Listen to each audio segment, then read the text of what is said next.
Number change వచ్చింది current bill తీయమంటుంది. Current bill ఎక్కువ రాకుండా ఉండాలంటే 4 ట్రిక్ చెప్తా. ఈ ట్రిక్ ద్వారా ఖచ్చితంగా మీ కరెంట్ బిల్ మీరు రెడ్యూస్ చేసుకోవచ్చు. ఈ సమ్మర్ లో ఏసీ విచ్చలవిడిగా వాడతారు. సో ఏసీ ఎక్కువ వాడేవాళ్ళు 8 గంటల కన్నా ఎక్కువ ఏసీ వాడేవాళ్ళు ఖచ్చితంగా ఇన్వర్టర్ ఏసీ తీసుకోండి. ఇన్వర్టర్ ఏసీ వల్ల తీసుకోవడం వల్ల మనకి అప్ టు 20-30% కరెంట్ బిల్ ని తక్కువ రెడ్యూస్ చేసుకోవచ్చు. ఖచ్చితంగా మనం త్వరగా కూల్ అయిపోవాలి మన రూమ్ అని చెప్పి 18, 16 అలాగే రెడ్యూస్ చేస్తూ ఉంటాం. సో దాని వల్ల త్వరగా కూల్ అయిపోవచ్చు కానీ కరెంట్ బిల్ గుయమంటది.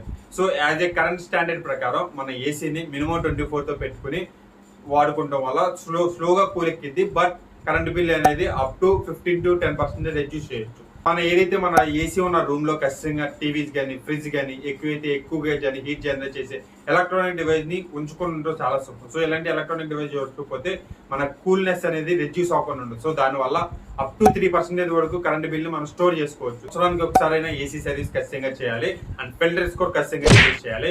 సో ఇలా రీప్లేస్ చేస్తే వల్ల కరెంట్ బిల్ తక్కువ రెడ్యూస్ అయ్యే